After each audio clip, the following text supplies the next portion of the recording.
Our tale from Trench Crusade today takes us to the Argonne Salient, year 18 of the Long War, where a man named Cassius Krell has survived 11 months at the front through a combination of professional competence, institutional cowardice, and what the chaplains have taken to calling divine protection. He is a castigator, a military priest of the new crusade, and he is very good at his job, which is not the job anyone thinks he is good at. This is the story of the day that caught up with him. My name is Cassius Krell, and I have been many things in my life. A seminarian of middling piety, a castigator of genuine competence, a survivor of 11 distinct engagements that ought to have ended me, and, as of the morning in question, a man who had not slept in 31 hours because a wounded private in the section dug out 20 feet from my billet had taken a piece of shrapnel through the ankle and would not stop describing it to anyone who came within earshot. His name was Wierzbicki. He was from a village in Silesia that no one could pronounce. He was 22 years old and in considerable pain, and he dealt with this pain the way soldiers often do, which is to say loudly and at length, and with a particular emphasis on anatomical detail that carried clearly through 2 sandbag partitions and whatever the army imagined constituted a wall. A castigator's billet, in the field, means a wooden door and the suggestion of privacy rather than the substance of it. By the time the dawn stand came and went without incident, I had given up on sleep entirely. I dressed, went out, drank the coffee they brought up in the ration cart. It tasted of tin and charcoal and something I chose not to identify. And I watched the fog sit on the wire and I thought, as I often thought on mornings like this, about how I had come to be here. The answer was a clerical error, technically. The seminary had submitted the wrong name for the advanced posting. A man named Cassius Krellinus, note the different ending, the different man, had been intended for a comfortable position supervising the archives in Cologne. I had been intended for a field chaplaincy in the third wave of the Argonne push. The registrar, a myopic man with trembling hands, had reversed us. By the time the error was discovered, I was already in the mud, and the paperwork to correct it had been lost in the same bombardment that destroyed the forward command post, and with it, any record that I had not in fact volunteered. The army has a saying: there are no mistakes, only reassignments. I have never found this comforting. I had been a castigator for 3 years by the time I reached the Argonne. I had trained for the work earnestly, if not devoutly. I could read the rites, administer the sacraments of the field, comfort the dying, and adjudicate the spiritual fitness of men who had not had an honest thought since confirmation. I could also, in extremis, handle a pistol well enough, which was the part of the job description that the seminary had been somewhat vague about, and which the front proved very specific about indeed. My reputation, such as it was, had been built on a series of incidents that I had survived through luck, and had been credited with through narrative. The Battle of Kappa 7 Trench, for instance. I had been sheltering in a drainage sump when the heretic counterattack came, and in the dark and the noise I had discharged my pistol 4 times in the direction of the loudest sound, which happened to be the breach point. 2 of those rounds connected with things that mattered. The third connected with a support beam in a way that caused a partial collapse of the forward traverse. The 4th went into the mud and presumably troubled no one. The official record described this as a coordinated defensive response to enemy incursion, demonstrating tactical initiative and spiritual fortitude. I had not written this record. I did not know who had. I was not going to ask. Then there was the prisoner interrogation at Marne Crossing, which I am still not entirely prepared to discuss, except to say that the prisoner had not been particularly forthcoming until I had, entirely accidentally, knocked over the lamp. The subsequent darkness, and the sounds I made trying to find it, had apparently convinced him that I was engaged in some form of deliberate psychological technique. He told us everything, including things we had not asked and did not need. The intelligence officer wrote it up as a masterclass in applied doctrinal pressure. I accepted the commendation with what I hoped was appropriate gravity. And there was the river crossing at Verdun, where I had crossed last. Waiting, I told myself, to ensure all the men were safely over, a story I had told often enough that I had almost come to believe it. And when the pontoon went down under mortar fire, I had been the only one on this side of the river, which turned out to be the side with the medical station and the supply depot and significantly fewer enemy soldiers than the alternative. 3 men had made it back across to me under fire. I was officially noted as having held the crossing point. I had, in the sense that I had been standing at it. The details beyond that were the armies to embellish as they saw fit. The result of all this was a file that read like a hagiography and a reality that felt, from the inside, like an extended exercise in managing the gap between what people thought I was and what I knew myself to be. I was not a coward, precisely. I was a man who understood probability, who had a professional appreciation for the value of continued existence, and who happened to be surrounded by men who interpreted every instinct for self-preservation as evidence of divine calm. Bauer was the worst of them, in the best possible way. Corporal Franz Bauer had been with me since the 2nd month. He was a massive, quiet man from Bavaria who had the kind of religious conviction that came not from study but from the bone. The sort of faith that did not need defending because it had never been questioned. He believed, with complete sincerity, that God had assigned him to me personally. He had told me this once, plainly, in the way you might tell someone that you had been assigned to the night watch. He was not romantic about it. It was simply the arrangement. He was also, operationally, the finest soldier I had ever watched work. He moved through a trench system the way experienced men move through country they know by touch, without wasted motion, without noise. He had a way of appearing exactly where he was needed that I had stopped trying to understand and simply accepted, the way you accept weather. The morning of the briefing, this was the day I need to tell you about, I found Bauer cleaning his rifle in the forward bay and asked him what the orders were. He told me without looking up. 2nd Company was to advance at 1400 hours. We would take the communication trench designated Red 4, push to the junction, and hold pending further orders. Artillery preparation from 1330 to 1355. Assault sections to move at the signal. And Castigator Krell, I said. With the assault sections, Bauer said. At the front. Of course, I said. Yes, that's where I'll be most useful. Bauer looked up. There was nothing in his face that could be described as doubt, exactly. There was something that might, in other men, have been described as the careful understanding that his officer was already thinking about the traverse.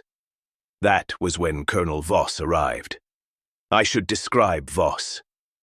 He was a man of 50-something, lean in the way that good breeding and genuine belief produce, with a grey moustache that had been carefully maintained across what appeared to be several campaigns' worth of field conditions. He had the face of a man who prayed daily and meant it, and the manner of a man who had been reassured by senior staff that his instincts about personnel were excellent, and who had chosen to believe this without sufficient scrutiny. He arrived at the forward trench in his staff coat, which was not standard field dress. He had an aide. The aide was writing things down. "Krell," Voss said, and shook my hand with both of his in the way that men do when they want you to know they regard you personally, not merely officially. "Colonel," I said. "I came forward myself, wanted to see how you were." "I'm well, sir. Thank you." He stood for a moment with the air of a man who has more to say and is considering the order in which to say it. Then he reached into his breast pocket and produced a small Bible, opened it to a page marked with a ribbon, and read, "He who goes forth weeping, bearing the seed for sowing, shall come home with shouts of joy." He closed it. "Psalms," he said. 126, more or less. He put the Bible away. I did not point out that the verse was 126:9, and that the original rendering was rather different in emphasis, being specifically about agricultural recovery after a period of captivity, and not, as Voss had framed it, about infantry assault operations. It was not the moment. "Your name has been mentioned in dispatches," he said, "at the divisional level, Cassius." I thanked him with the warmth of a man watching a firing squad take aim. "The Lord will protect you today," Voss said.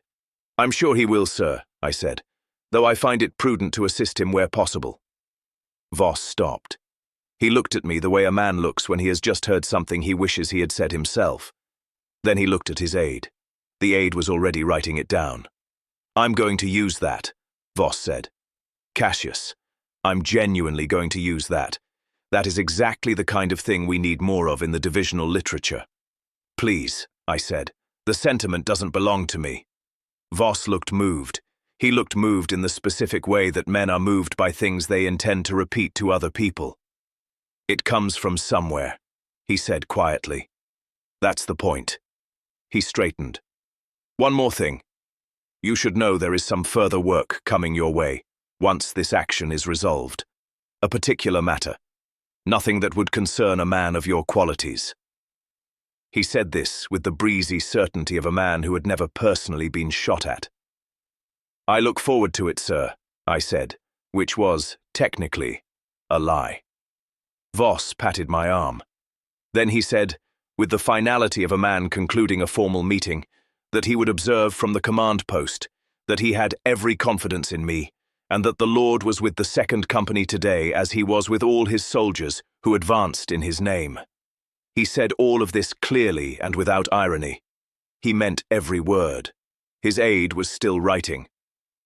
I watched him walk back toward the command post with the unhurried stride of a man who has said exactly what he came to say, and I felt the particular species of dread that comes from being the focus of sincere confidence, which is worse in some ways than the ordinary kind of dread, because ordinary dread has no expectations attached to it. I turned back to Bauer. "He seems well," Bauer said. "He does," I agreed.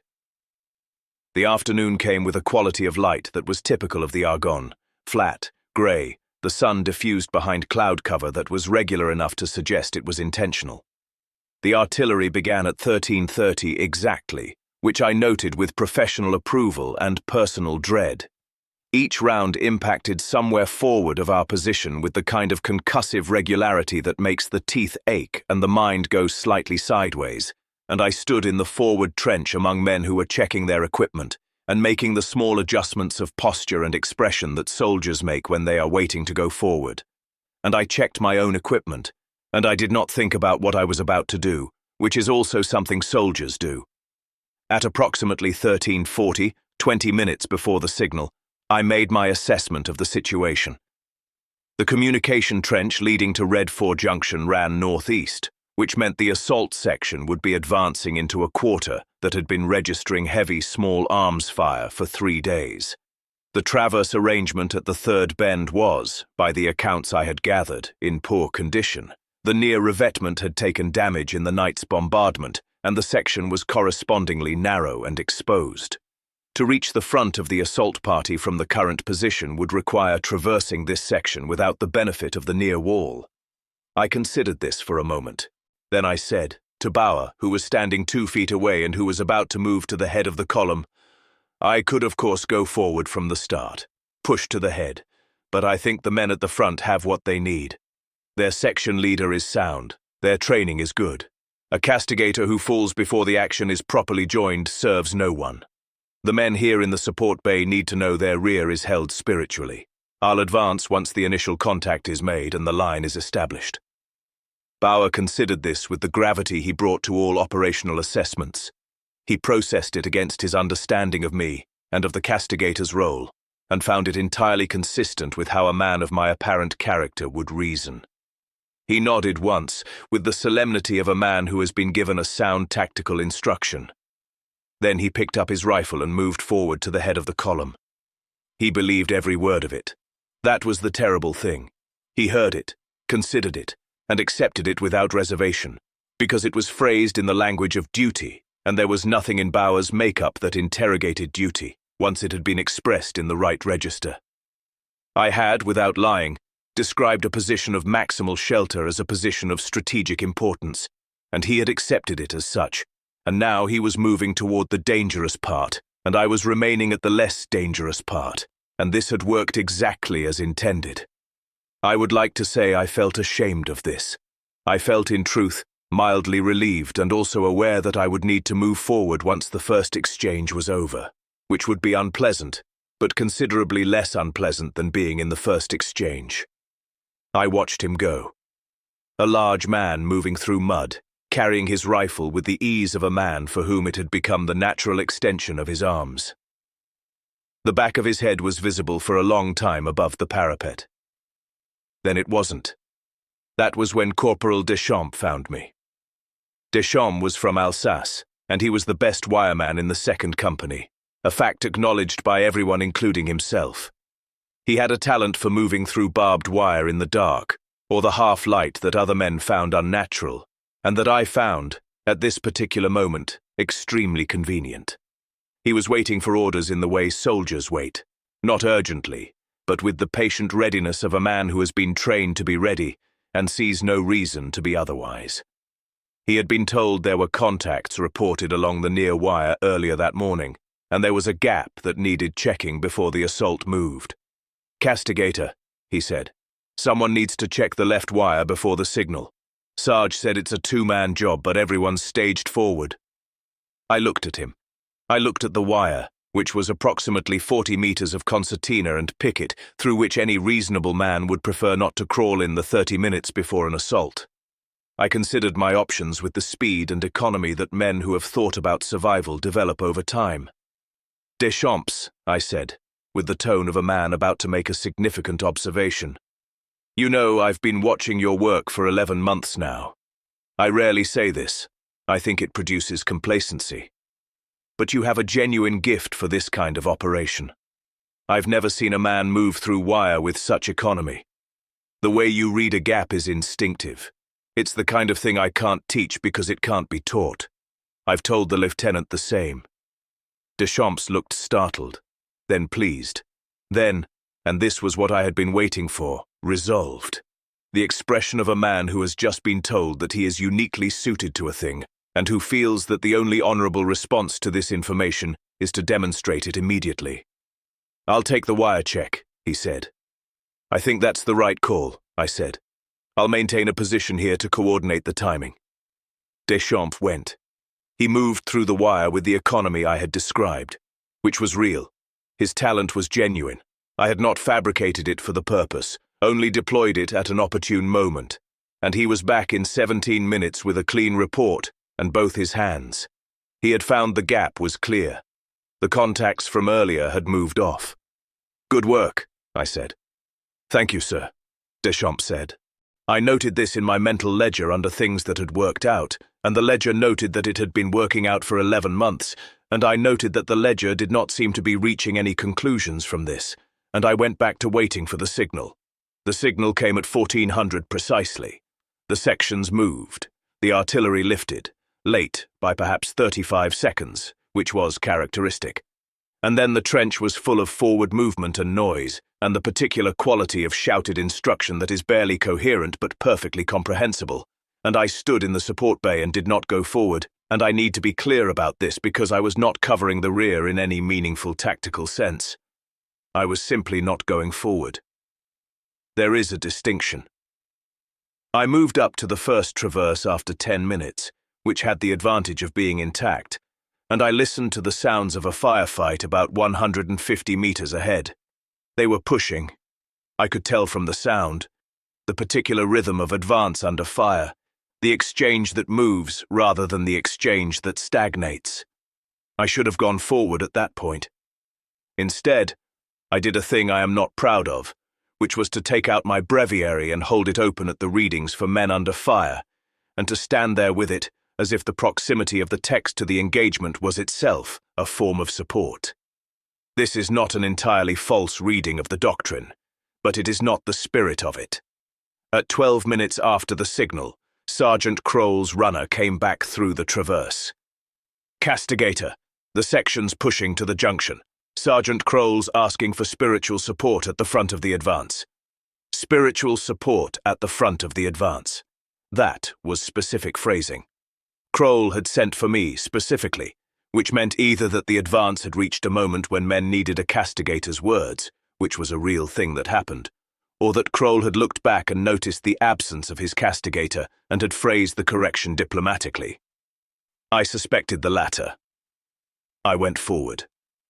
The communication trench to Red 4 was narrower than I remembered it, or perhaps the conditions had changed it, or perhaps my memory of what narrow meant had been calibrated in less attentive conditions. I went forward bent, which was appropriate given the sniper attention on the left wall, and I moved with the combination of deliberateness and speed that you develop when you are trying to look like a man who belongs somewhere while also moving through it as quickly as possible. I reached the damaged traverse at the third bend and found that it was, in fact, as bad as reported. The near revetment had come down, and there was a gap of approximately 2 meters, with nothing between a man and whatever was happening on the left flank. I stood at the edge of this gap and listened. The sounds of the engagement were close now, 50 meters, perhaps a little more. There was smoke from the bombardment still sitting in the lower sections, which was unhelpful for visibility and helpful for cover. I pressed against the remaining right-hand wall of the traverse and looked at the gap. A man came up behind me, one of the reserve section, moving forward with ammunition. He stopped when he saw me. He looked at the gap. He looked at me. I became aware that I had been standing here for possibly 30 seconds, unmoving in a way that could be read as deliberate positioning. "Castigator," he said, with the tone of a man addressing someone he believes is doing something intentional. "Do you need anything, sir?" "No," I said. "Tell the section to watch the left approach. There may be flanking fire from the old German line. They should be ready to respond left." The man nodded and went forward through the gap with the speed that people use when they have been given a clear instruction. The gap, from this side, looked survivable. The fact that he'd gone through it first without incident was data. I heard, 30 seconds later, Krell's voice raised in the middle distance. "Watch left! Castigator says watch left!" And then there was the sound of a section pivoting, and the sound of a brief, sharp exchange, and then silence from the left, which was the good kind of silence. I had shouted that instruction because I needed a moment to think. The section had taken it as a direct tactical order and executed it with considerable efficiency. I had received the credit. I filed this under the correct heading, which was things that happened and did not require analysis. Then Bauer appeared out of the smoke. He came back through the gap with the unhurried efficiency of a man who does not think about the gap as a gap, only as the current position of the path. He looked at me, assessed me, and in his assessment, I could see him cataloguing my position, pressed against the right wall, facing left, pistol drawn, apparently watching a specific approach, and arriving at a conclusion. "Castigator," Bauer said. "Left section has a suppressed grenade line. They can't advance. About 40 meters, old traverse." I looked at him. I looked in the direction I had, by accident, been facing. I had no specific information about what was in that direction, but I had been facing it for 90 seconds with a drawn pistol, and I had just told a section to watch left, so the shape of my position was already committed. "Yes," I said. Bauer reached to his belt, pulled 2 grenades, stepped partway through the gap to the left side of the traverse, and threw them in sequence toward a point I could not see. The first grenade went in silence. The second produced a sound that was different in quality from the preceding noise, lower, more immediate, accompanied by a brief cessation of the suppressing fire from the left. Bauer came back through the gap. "The Castigator's field of fire is clear, sir," he said. "Yes," I said. "Good, exactly." Field of fire. That was what it had been. I had been maintaining my field of fire, watching the approach, waiting for exactly this moment. Bauer had understood this and had supported it with his grenades, which was exactly the kind of coordinated action that the official record would subsequently describe as a textbook clearing operation. I filed this under the column of things I had not done, but would not dispute. "Forward," Bauer said. "Forward," I said. We went through the gap together, which was the part I had been putting off, and which turned out to be survivable, as most things I had been putting off turned out to be survivable, which was both reassuring and a problem, because it kept providing evidence that the dread was disproportionate to the reality, and I found the evidence increasingly difficult to argue with. The junction was held. Krell had his men consolidated along the near wall of Redford and was methodically working the approach with what remained of his section's grenades. I arrived in time to do what I was genuinely good at, which was to move along the line of men and say things to them that were true, about what they had done, about what it cost, about the quality of the ground they had bought, and to administer the rites over 2 men who were past needing anything else. One of them was from Silesia. I noted this with the particular awareness of a man who had spent the night before this listening to Wierzbicki describe his ankle. And I said over this man's body the words that I had said over many bodies in 11 months, and I said them correctly and without haste, and when I was done I felt the thing I always felt when I was done, which was not comfort exactly, but something like the completion of an obligation that had nothing to do with whether I deserved to be the one fulfilling it. We held the junction for 2 hours. Then Voss appeared. He came up the communication trench at approximately 16:30 in his staff coat, which was not what anyone wore in a forward position, in broad daylight after an assault. I do not know what calculation Voss had made that led him to conclude that coming forward in dress uniform was appropriate following a contested advance, but I had learned not to interrogate these calculations because the answers were always both sincere and alarming. He clapped me on the shoulder with the warmth of a man who had watched from a safe elevation and was now down among the participants to collect his impressions. Krell's section looked at him with the controlled neutrality that soldiers employ when a staff officer arrives at a position they have been fighting for. "Excellent work, Krell," Voss said. "Excellent. The whole line moved. I saw it." "The men did their work," I said. "Of course they did. They had their castigator with them." He looked around at the junction with the satisfied expression of a man inspecting something that has turned out to be exactly as described. Then he said, almost as an aside, the almost being the important word, "There's a survey matter. Before dark, if we can manage it. Up near the wire, north of the junction. I'd like your eyes on it, Cassius. Just survey work. Nothing taxing." I looked at him. Then I looked at the wire, which was north of the junction, and which was 150 meters of exposed approach that had been contested 2 hours ago, and which had no current intelligence attached to it. "Nothing taxing," I said. 20 minutes, perhaps 30. Just want a castigator's assessment of the ground. Voss had the air of a man who was being helpful by keeping the request modest, which is a specific form of unhelpfulness that I had encountered before. I considered the wire. I considered my options. "Sir," I said, "with respect, I think the men need to see their castigator among them tonight. The junction costs something.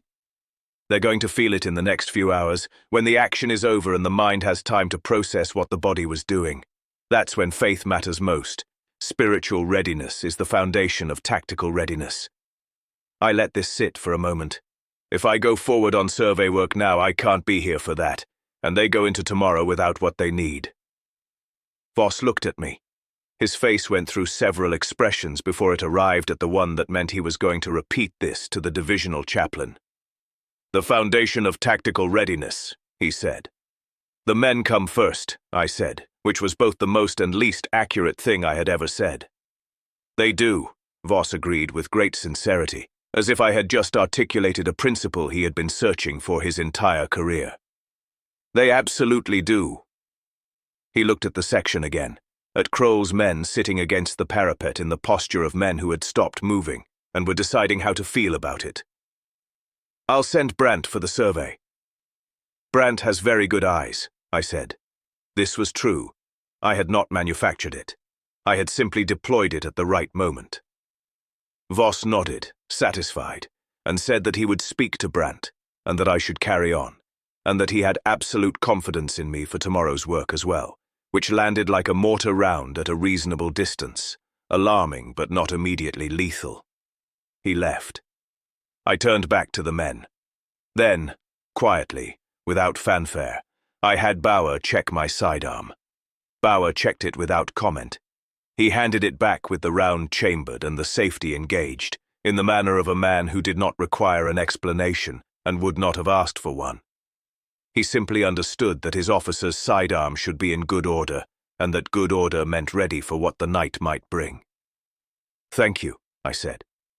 Of course, sir, Bauer said, and went back to watching the approach. The days that followed the junction engagement blurred in the way that days at the front do. Each one distinct in its particular pressures and weather and who needed what, but similar in outline, the same structure of stand to and ration and work and darkness and stand to again. I moved through them doing what I was actually good at and never credited for, which was being present. Not the presence of the legend, not the presence of the man who holds positions and clears traverses and maintains fields of fire. Just the presence of a man who showed up and said the words and listened and came back the next day. There was a man named Karas in the 3rd section who had not spoken in 4 days following the junction fight, and who sat in the evenings with a stillness that was different from rest. I sat with him 3 evenings in a row and said very little, and on the 4th evening he talked for 2 hours about a sister in Brno who was studying to be a schoolteacher, and about a dog he had owned before the war, and about a particular piece of music he was afraid he would not remember properly by the time he got home. I listened. I did not try to fix any of it. By the end of the 2nd hour, he seemed, if not restored, then at least present again in the way that people need to be present to continue. He thanked me when he left. I told him the thanks belonged to the sister, the dog, and the music, which were the things that had actually done the work. The assault beast was a different day. I need to tell you about that, because it is the thing that the citation is about, and because the citation is wrong in almost every particular, and because what actually happened is more interesting than what the citation says, even if it does not reflect especially well on me. It was 6 days after the junction. The morning had been quiet in the specific way that mornings before contact are quiet. The wire was still, the bombardment further away than usual, the light too clear. I have learned to distrust clarity on the Argonne front. Clear days have a way of offering you good visibility of things you would prefer not to see. I was walking the forward trench, which I did every morning as a matter of habit, checking on the men, taking the temperature of the section, making myself visible in the way that castigators are supposed to be visible. I was thinking about the quality of the morning and the coffee and the fact that Wierzbicki had been evacuated successfully and whether his ankle could be saved, which was a question I could not answer, but which occupied my thoughts as unanswerable questions do. The thing came over the parapet at the section's 3rd bay. I have read the descriptions of assault beasts in the doctrinal literature. I have seen the illustrations. They do not prepare you for the reality, which is not the size.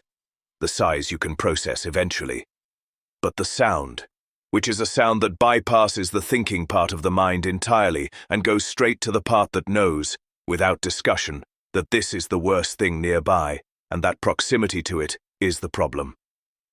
It came over the parapet with the surging, uncoordinated mass of something that has been made rather than born, and it moved through the 3rd bay before anyone in the 3rd bay had fully processed what was happening. The men on the left scattered. The man on the right, a private named Holtz, who was 19 and had been at the front for 3 weeks, tried to bring his rifle up and found that the thing was already past the useful range for it. I was at the 4th bay. Between me and the thing was approximately 15 meters of trench, a dogleg traverse, and Holtz, who was now trying to get out of the way. The bayonet I was carrying was a field bayonet, the short kind, intended for close work in confined spaces. I had carried it since Kappa 7 as a matter of precaution and had not had occasion to use it in any meaningful sense. The pistol was on my right hip. I had 4 rounds because Bauer had pointed out the previous evening that I had 6, and 6 was unnecessary, and he had taken 2 for some purpose he had not explained. The things that go through the mind in those seconds are not thoughts exactly. They are more like the rapid processing of a very short list of available options sorted by how bad each one is. Running backward was bad because the trench was occupied behind me and the thing was faster than a man. Going over the top was catastrophic for obvious reasons. Standing still and hoping it ignored me was a strategy I could not assess because I did not have sufficient information about the thing's priorities. What I did was go forward. I want to be clear that this was not courage in the sense that courage implies a choice made against the pull of better judgment. It was the absence of a sufficiently compelling alternative. I went forward because forward was the direction the thing was in, and because forward was also the direction of the dogleg traverse, which would narrow the space, and because I had, in some part of my mind that was working faster than the rest, assessed that a narrow space was worse for the thing than for me, and that a narrow space at the angle of the traverse would prevent it from building the momentum that made it most dangerous. I have thought about this analysis since. I am not certain it was correct. I am certain it was the analysis I made, and that I made it in approximately 2 seconds, and that I acted on it, which makes it in some functional sense a military decision, even if it felt more like falling toward the nearest wall. Holtz was against the traverse wall when I reached him. He had his rifle raised at an angle that would not do him any good, and he was making a sound that I recognized as the sound a man makes when the thinking part of his mind has been overwhelmed by the part that knows what is coming. I said, "Down," to him, which he did, immediately, the way trained men do when someone says a word in the right tone. And then the thing was at the traverse, and I was at the traverse, and there were approximately 90 centimeters between us. What the citation says, advanced alone into contact with the enemy assault beast, and drove it from the field through acts of individual valor. What actually happened? I discharged my pistol 3 times at something I could barely see in the shadow of the traverse, in a space so narrow that the muzzle blast was almost as loud as the rounds, and the thing turned. I cannot tell you why it turned. I can tell you that it did. The first round may have connected with something that mattered. The second and third, I am less certain about. The thing turned in the narrow space of the traverse with the labored difficulty of something not designed for narrow spaces, and it went back over the parapet, and it did not come back. I stood in the traverse for a period of time I cannot assess and breathed. Holtz said something. I told him it was fine. He did not look convinced. I did not feel convinced. Bauer appeared at the entrance to the traverse. He had been at the 5th bay and had come at the sound, and looked at me, and at the parapet, and at the empty space where the thing had been, and made the assessment that he always made, which accepted the result as complete and did not require the process. The Castigator held the traverse, he said. Not to me. To the section, who were gathering at the bay's entrance with the particular quality of attention that men bring to things they will tell other people about. I did not say anything. There was nothing to say that would have helped. That evening I gave the men their rights. Wierzbicki had been evacuated the previous day, but another man from the section had gone down in the junction engagement with a wound that had been treated but which was slow, and the medical officer was watching. He was a young man, younger than Wierzbicki, which I would not have thought possible, and he wanted the sacrament, and I gave it to him correctly and without the shortcuts that the breviary permits for field conditions, because there are shortcuts that are liturgically valid, and there are shortcuts that communicate the wrong thing, and in this case the right thing to communicate was that his request was worth the full version. Afterward I sat with Tomaszewski, who had found a letter on one of the heretic dead at the junction, and had read it without meaning to, and who had not slept well since. The letter was from a mother. The content had made the dead man into something with a mother, which was not the thing you wanted to do to a dead man in the immediate aftermath of having killed him. I sat with Tomaszewski and said several true things, and several things that were more useful than true, and by the time I left him, he was calmer than he had been. I gave Wierzbicki his last rites the following morning. The ankle had gone bad faster than they hoped. He was lucid when I sat with him, and he wanted them, and he was entitled to them. And I gave them correctly and without haste, and without the tone that castigators sometimes adopt toward the end of the rites that is meant to communicate peace, but that I have always found communicates instead the speaker's discomfort with the proximity of death. Wierzbicki deserved the rites without that tone. When I was done, he said, "Thank you, Father," which was not my title, but I did not correct him because it was not the moment and because he meant something true by it, even if the word was wrong. I sat with him afterward while the morning sounds went on outside, and he talked about the village in Silesia, the one no one could pronounce, and about a girl there, and about a season of especially good ice fishing on the river before the war had made fishing on that river a different kind of exercise.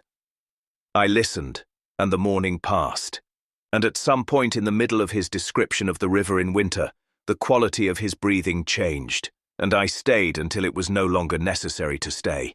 And then I went back to the men. 3 days later, Colonel Voss convened the muster.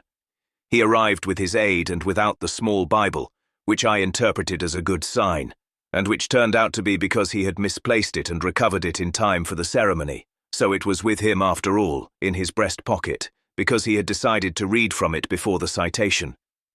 He read from Psalms, the actual Psalms this time, correctly numbered, though still not the verse most directly applicable to the present circumstances.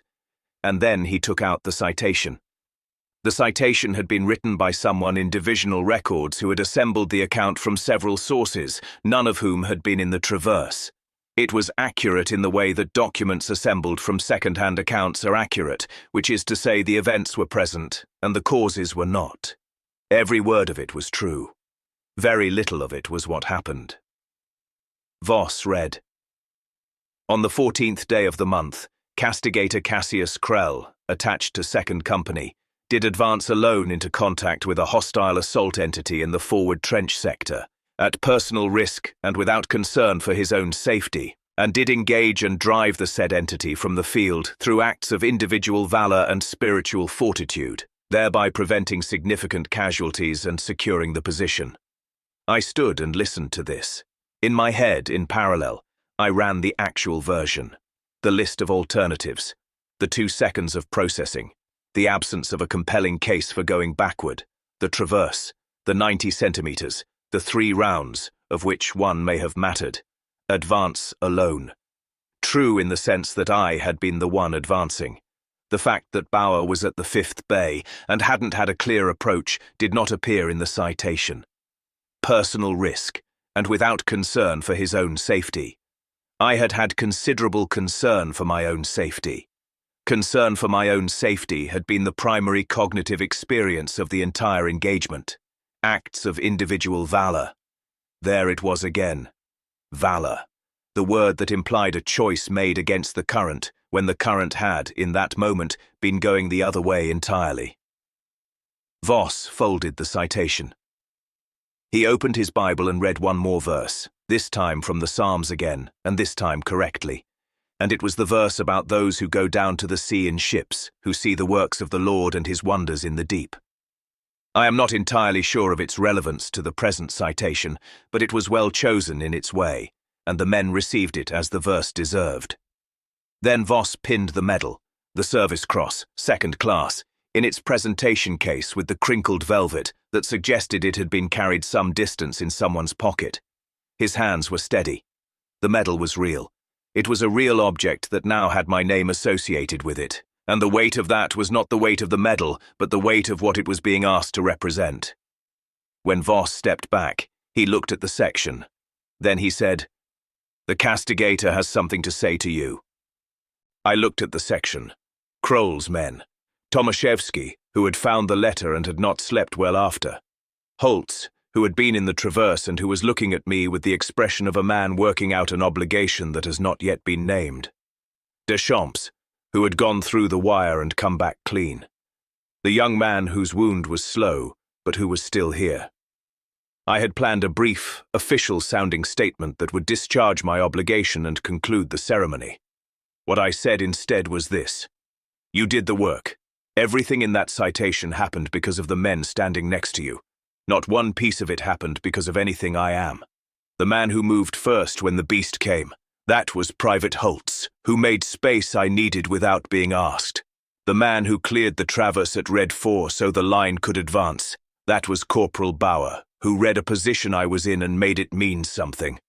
Corporal Deschamps, who went through wire none of you saw me go near." I paused. I had not planned to pause. The pause felt like honesty putting its foot out. "You're still here. Don't mistake what got you here for luck, and don't give me the credit for it. Give it to the man on your left and the man on your right, and then get them home." There was a silence. I had not intended any of that. I had intended something shorter and considerably less sincere.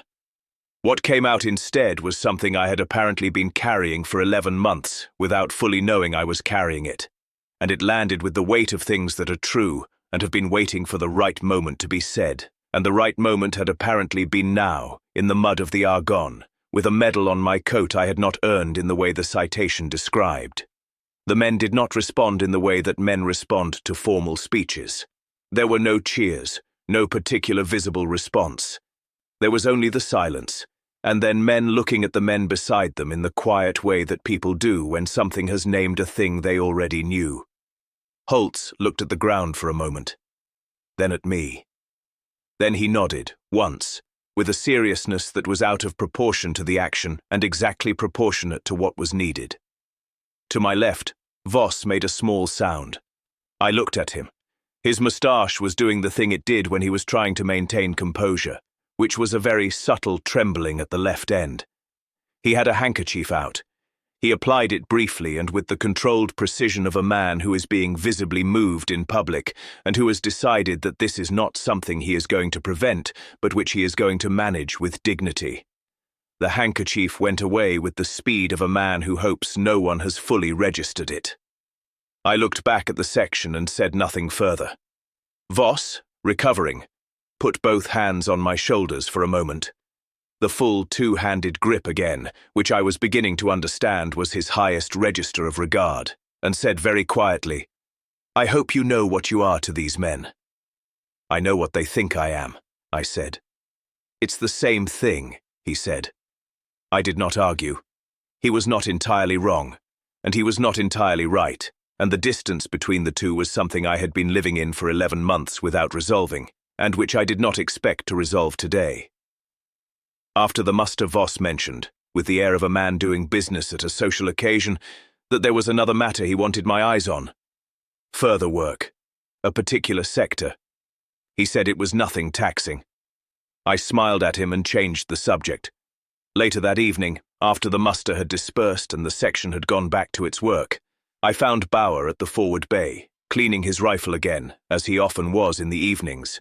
The action of maintenance performed with the attention of a man for whom maintenance is itself a form of prayer. I sat down beside him. Neither of us spoke for a while. Then I said, "Bauer, when I came into the traverse, were you behind me?" He considered this. "I was at the 5th bay, sir." "You were moving forward?" "Yes, sir." "Before or after the first round?" A pause. "Just after." I nodded. This was what I had thought, but I had wanted to hear it said. He had been moving before the outcome was clear. He had been moving toward the sound of the thing, as he had moved toward every sound like it for 11 months, without calculation, without the list. "Why?" I said. It was not a castigator's question. It was a genuine one. Bauer looked up from the rifle. He thought about the question with the seriousness he brought to all questions, as if the answer deserved the same quality of attention as the action that prompted it. "Because you were there," he said. "And I was here." I sat with that for a moment. "That's very simple," I said. "Yes, sir," Bauer said. He went back to the rifle. I looked at the forward wire where the evening light was settling into the hollows of it, and I thought about simplicity and what it costs to have it. There was something else.